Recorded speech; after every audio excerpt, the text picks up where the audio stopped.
self-love and all of these things we introduce. But I can see it's working. I can see you should try love in the so early in the morning. So this year I thought to myself, what are we going to do? And I think this year, we've seen in the past 2 years, with COVID, and I'm glad that the sister spoke, that we've seen that COVID is literally dictating how we get to move. So instead of waiting for the happy day, how about we learn to be comfortable in uncomfortable situations? How about we create safe spaces for ourselves for those times when things are bad? Because I think a lot in our planning, we make plans, like we always plan for good days. But on good days, you don't need anyone. Anyone can be your friend on a good day. So we need to start planning differently in this year. I want us to be able to create structures around us that will serve us. Even when you're not here, man, you should have people around you that you know your children will be fine. Even if you're not here. So today I thought to read you a story that I wrote on my website for you guys. It's called The Children Are Watching. It seems like it's a lot of people to read, isn't it? So my mother, Vanessa Jama, was loved personified. She was good to a lot of people. She stood up against injustices in the family and made sure our house was a home to anyone who needed it. Due to this, as a young girl, I was exposed to many women that my mother had drawn to her with love. The first woman is Suneka. Growing up, this woman was literally my favorite person. Firstly, because to this day, her laugh is by far my favorite laugh. It's hard to explain it. It's loud, it's joyous, it's beautiful. Secondly, Suneka. And Suneka's elegance was paired with sophistication and independence. She smelled expensive. Her hair was always looking amazing. She was always consistently exclusively dressed. When she would visit, I would always walk her out so I could watch her get in her car and drive away. To me, she was a picture of independence and 100% self-made. I was an odd little girl, more boyish, and I had mostly guy friends. Suneka was traveling the country, experiencing new things, and she had a guy best friend. And for me, it made me less conscious, and I realized I was completely normal in having platonic relationships with the opposite sex, and that romantic love is not the only love that is worth fostering between a man and a woman. I'm 35 years old now, and most of my closest friends are men. I admire Suneka for all she had, her cars, her house, her successful career, and she reminded me continuously that she started off as a petrol attendant. Thanks to Suneka, I respected every job I've ever had because I knew it served as a pathway to my dreams. The unthinkable happened. My heroine was diagnosed with cancer. I watched Suneka battle cancer with the most badass attitude I had ever seen. I remember the first family gathering after her surgery. I was very nervous because as young as I was, I knew how serious cancer was. Her car pulled up at the family gathering and she opened the gate. Someone must have jumped up to fast over her. As all I heard was, "Yeah, man, this is where you better and so stuff. Leave me alone. They cut off my breast, I'm not disabled." Then she started laughing and moving away. When I heard her say that, I had a small sigh and immediately laughed. She carried on living and loving her life despite fighting a life-threatening disease. The next woman I will speak of is Susmo Saba. During school holidays, my mother would take me to my uncle Siamulela's house in Bulet. Here I need to stop. I'm always talking about him. My uncle Siamulea is someone I would write about. Of all of the men that I've encountered and had exposure to as a young girl, I feel this is a man whose story needs to be told.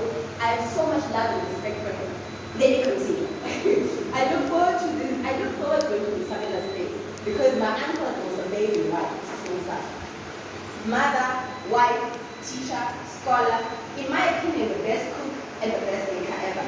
I had no idea where she got the energy to do it all. Her home was always so warm, it's not like something yummy. The love and partnership between her and my uncle is still today my favorite love story. She and my uncle are transgenerational friends and they went to the church. As his mom always made sure we were exposed to new ways of living. When I picture her, I always say smile because of all of the things she was by far the most loving person, and that was her most funny.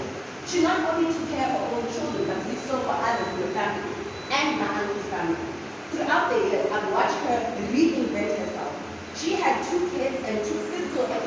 person, and not only educated her children, but always studying herself. Growing up, she was an inspiration to watch. Lastly, slowly, she came into my life as I was finishing high school. Soon after getting married to my uncle, she invited me to a sleepover. As a teenage girl, I thought this was odd, but her kindness, when I met her, caught me off guard. The genuine openness and kindness was clear in her eyes. I was a very independent teen, already working at age 16, so I hardly got to spend time with family. Despite this, at every family gathering I could attend, Sis Nobuntu would greet me with the warmest hug, always checking if I had eaten. She would either compliment my looks or my clothes. It's been 5 years since my mother had passed. People checked in on me after the funeral, though after 2 weeks it was completely quiet except for one person, Sis Nobuntu. I'm telling you, this woman has texted me every week for 5 years since my mother passed away. Today is Thursday, and she has checked on me twice this week.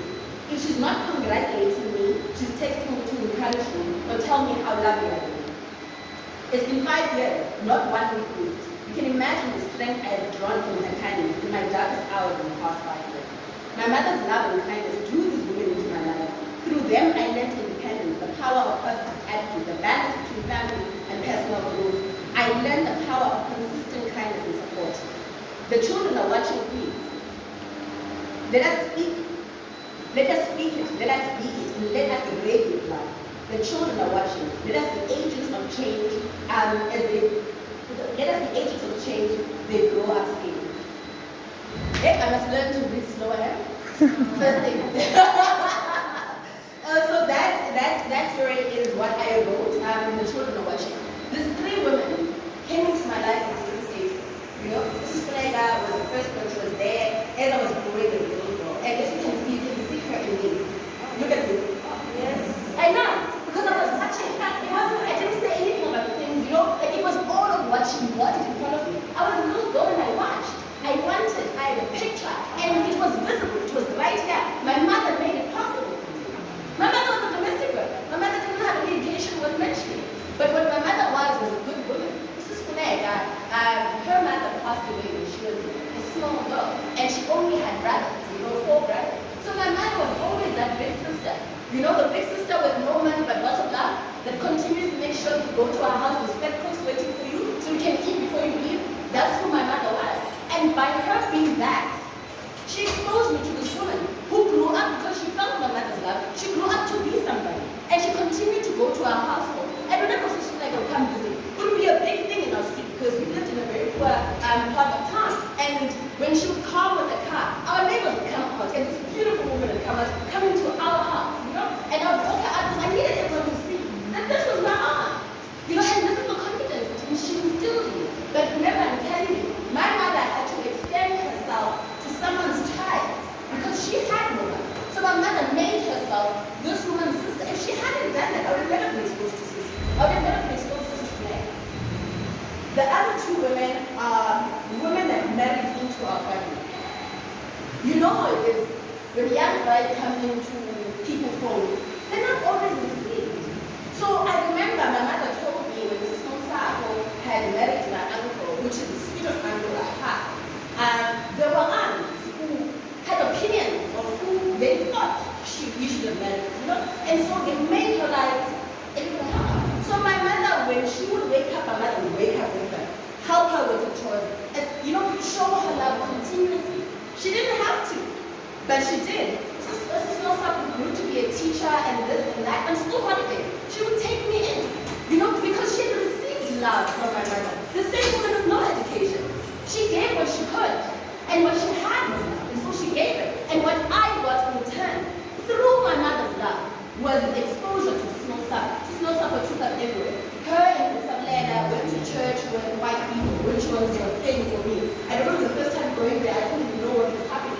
And it was the relating between them, and it's what there was no race now, you know. They were welcome, they were received, you know. And it made me see, it's possible to have relationships with people from another race, and which is something I continuously preach. It is something that most of you that follow me know. My life is full of color, you know. And it is based again. My mother, who felt that she did not have much, gave what she had, and in turn, I got to receive it. Mrs. snowball was also, it was the same situation. Who would go to my uncle? No one expected would go to get married. And when he did, everybody had an opinion. Everybody had an opinion of the wife that no one ever saw existed. So when she came through, the same thing happened, you know. People had opinions, and my mother was like, you have to get through me to get through to her. You know, and she had, at this point, had built up this confidence that this will not be tolerable. But I want you to look at the future of what my family will look like. The women that are going to come into our family, I know Snow South, I know Snow Bundu, will not encounter any level of abuse because my mother was able to give love. And so they are accustomed to love. And they've been giving love to me. So in a world where my mother no longer exists, her love that she gave out, still, even today, comforts me continuously on a weekly basis, checks on me continuously. There is a thing that we believe, and I believed it for a long time, as that poverty and a moral compass, like if you are poor, then you don't have a high moral compass. I've always like, you know, because we were always made to feel or small in spaces because we didn't have money. You know, you don't have an opinion even in your own home if you don't have money. Right? So for me, I've always associated poverty with low morals, and God has given me the opportunity and the advantage to work with what people see as the elite. And I tell you, I'm grateful, having been raised in that shack, with the value structure that I was given. With the value structure that I was given. So often we think as women that, what can I offer the world? What can I offer the world? What you have. That's it. What you have. It doesn't have to look like what you have. What you have. That's it. My mother was the kind of, I worked when I was very young. Like I worked to assist my mother, because my mother connected into our house, you know? So I worked quite early.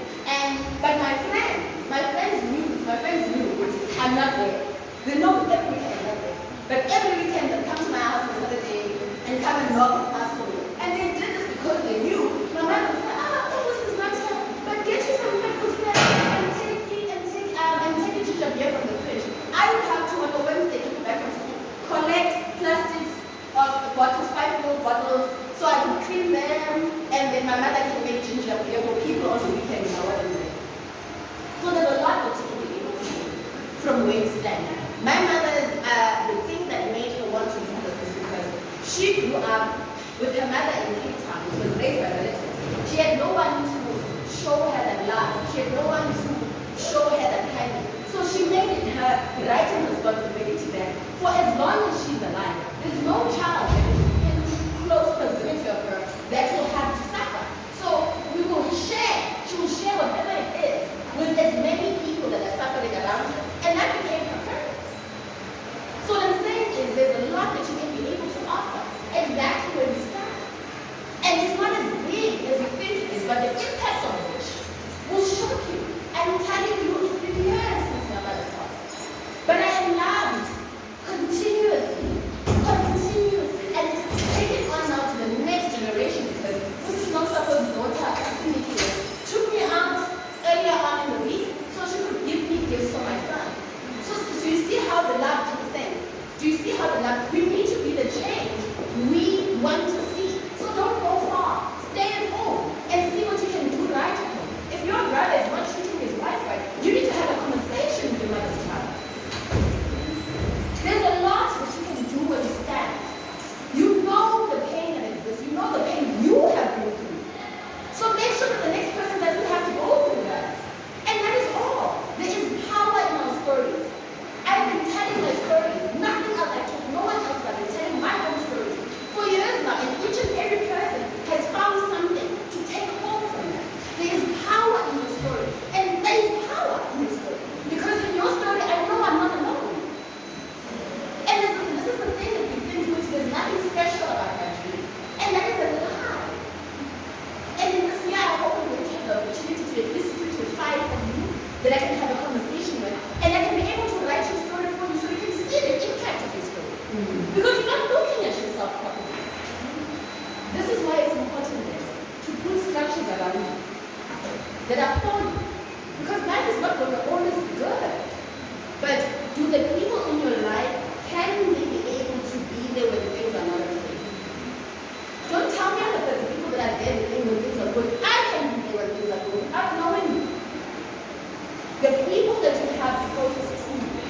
When you are down, do they have the ability to lift you up? If not, get new people.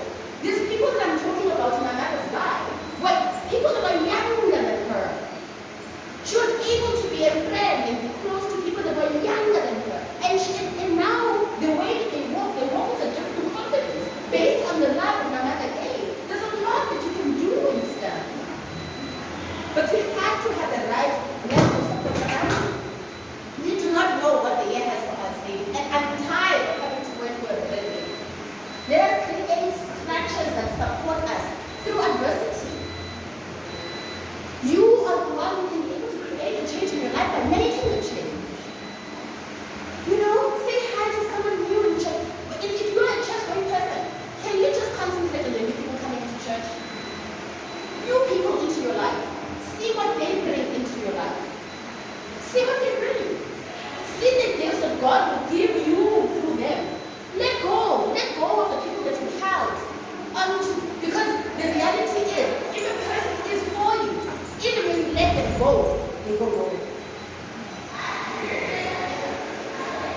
Because I got to a point last year where I did a cleansing and I was like, I am not going to text anyone. Let's see who texts me. Because a lot of the relationships that you are in, you're the one who's writing the relationship. Without you, there is no relationship. There's people that have not spoken to me since last year because I stopped doing the thing that I do, which is say, morning, have a lovely day, which they respond to. But without you initiating, is there a relationship? Do that for yourself. Do that in 1 week. Stop. Text no one. See who your people are. See who's gonna wonder. See who appreciates the energy that you give. Because you cannot give energy every morning. You cannot give energy every morning. And you think you're doing it. But what are you getting? Because that's why you're tired. Because when we are giving, and you say, but God, I give. But have you looked at who around you is giving you? Because you can't continue God's work if you do not have a help. I come here, and you know how much I love you. I come here once every 3 weeks. Do you know why? I need to collect my energy. I'm not going to pour from an empty cup. I'm not. And when I stand here, I give you my energy, I give you my energy, I give you my energy. So I need to go back to me, go back to my sources. Tonight I'm meeting up with the 4 little sisters, my sisters, Hannah, Shirley, and Ozia. And they are going to pour love into me tonight. It's only going to be about me tonight. We're going to talk about me and my problems. And then in 3 weeks when I come back, I'm like, hey ladies! Because the life that I live, you have to work in that way. Stop with the good time people. Stop it. You're only studying in your own way.